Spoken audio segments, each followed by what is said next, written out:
Nobody else would run for any seat in this country. In this county, the senior most seat would be mine because I've been tested.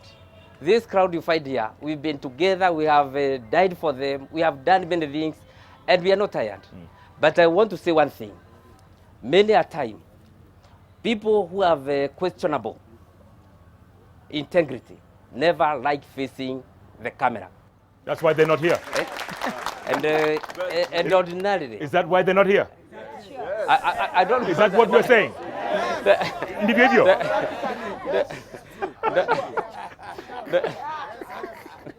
Thank you, Jeff, for allowing me to ask some few questions. First, I will introduce myself. I'm John Kafogwa, Kirinyaga County, Mwea constituency, and I'm opinion leader in Mwea. First, I will ask Aspirant MP, what shall you do to the school dropouts? Because in Mwea we have witnessed there are a lot of dropouts from standard 8, between standard 8 to Form 4. Secondly, there is child labor and early marriages. The other thing I will ask our Mheshimiwa is, what shall you do to the current flooding areas in our area? That is, area of Marurumo, in Mutidi, we have Ngodi area in Mutidi, and we have Marura area. And the last, to ask our governor, what shall you do to revive our stalled factories? That is, we have coffee mills in Sagana, we have cotton ginnery in Mwea, we have rice mills in Mwea, and what shall you do for the horticulture farming in Mwea? Shall you try to invest and build some few factories for the canning of our fresh beans, tomatoes, so that our Mwea people can benefit their real sweat? Thank you. About the school dropout, I think I said that issue mostly it's because we don't have enough secondary schools in Mwea. We're going to make sure that we have in every primary school there is a secondary school, so that we can have our pupils getting up to Form 4.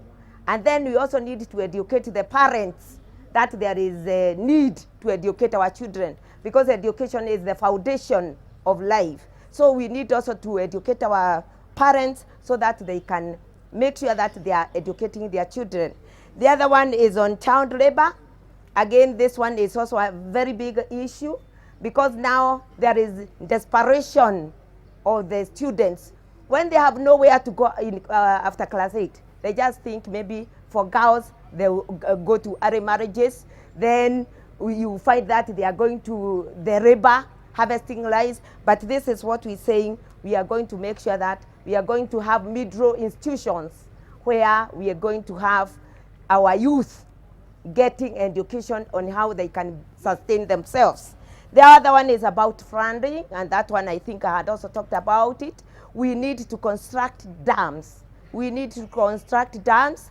We need also to preserve the river banks so that we are going to get the water moving without flooding the area.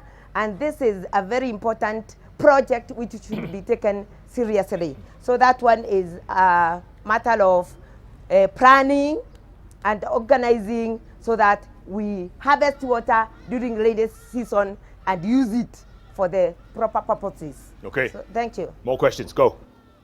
Okay, thank you, Jeff. My name is Eric Mushina, a businessman and a political consultant by extension.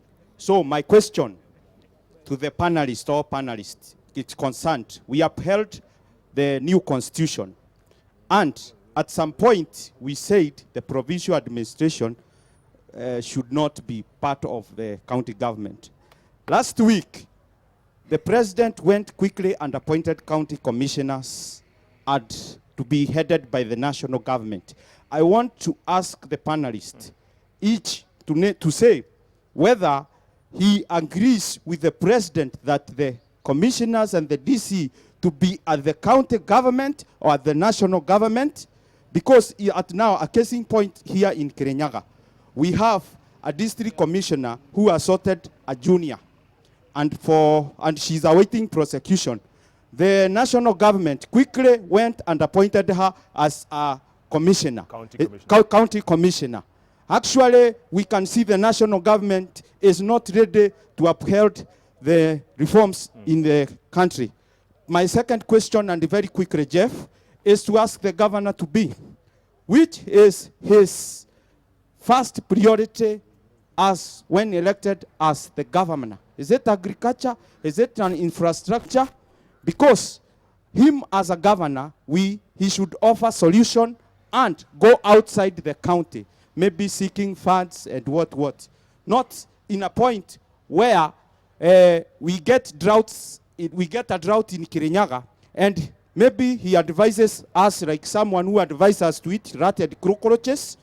That is what we would like to put up, and on more so on the issue of the governorship. I know people here, if you go to Geshogo, you go to Ndia, you go to where? We are tired of politicians coming as governors in these counties. We need managers and administrators. Beth, you first. The county governors, the county... On the issue of the county commissioners, too late. Yes, our president went ahead and declared who will be where, and my opinion, that is my personal opinion, not the county opinion here. My personal opinion was, as our new constitution says, where was the affirmative action? Where was the gender priest? We only got 8. And here was the issue. Where are the women? We have a woman MP in our county. She just fought. You know, the way she has been used in fighting, they fight what the president says, but they don't fight talking about women. And my first bill will be, today I'm elected in the National Assembly, about the affirmative action. Where are the women? We were supposed to get 16 seats as the county commissioners, but we were just given 8. And most of them, the women there in the National Assembly, they are not giving it a damn. They just upheld what the president said. So I'm also sending this message to our president, just to look to the women and to affirm to the new constitution. Winnie, your thoughts. Winnie, let's move on. Personal opinion. Okay, Winnie, move on. Yeah. But this one is also very, very important about gender. We need to be considered everywhere there is appointments. And again, about the commissioners, we have the constitution which we passed. And this is the one which should be guiding us without us deviating in any way. And therefore, we need to really adhere to the constitution. And we need also to consider the one-third majority to be considered. If there is appointing of the commissioners, let the women be well presented there. Let them get their one-third. All men can get their one-third. Okay. Yes. Good. Mina Irene Kemotho from Gishugu. Nitaongea na lugha ya mama. Mimi ni mama na ninasimamia maendeleo ya wanawake. Swali langu nitapeleka kwa Beth. Wakati tulisikia wamama katika kaunti yetu wanauawa sana, na hakuna mama alisimama kuongea jambo linahusu hao wamama waliuawa. Sisi tulisunika sana Bwana Jeb, manake tulisikia wale waliua wamama walishikwa, lakini hatukusikia kama walifungwa. Ningeomba wale wamama wataingia county waangalie sana mambo ya wamama, na kama kulikuwa na wamama wengi katika mbunge, wangesukua matawi na watuambie tuamuke ili tukatetee wamama.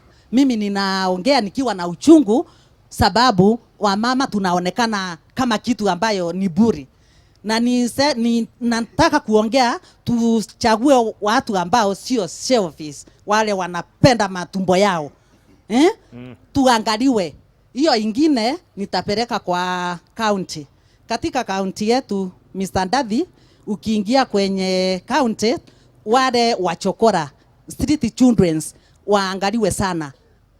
Tusiwe tunaona vijana au street children wanarandaranda, waingie kwa mashule, waangaliwe wasome. Na wale wamama hawataki watoto wasome, mama wa baba washikwe na wafungiwe. Tunataka kaunti yetu iwe na watu wanasoma, ndio maendeleo iendelee. Hatuwezi tukapata maendeleo bila masomo. Thank you. Okay. Tuanze na Bwana Ndathi, street children. Oh, Thank you.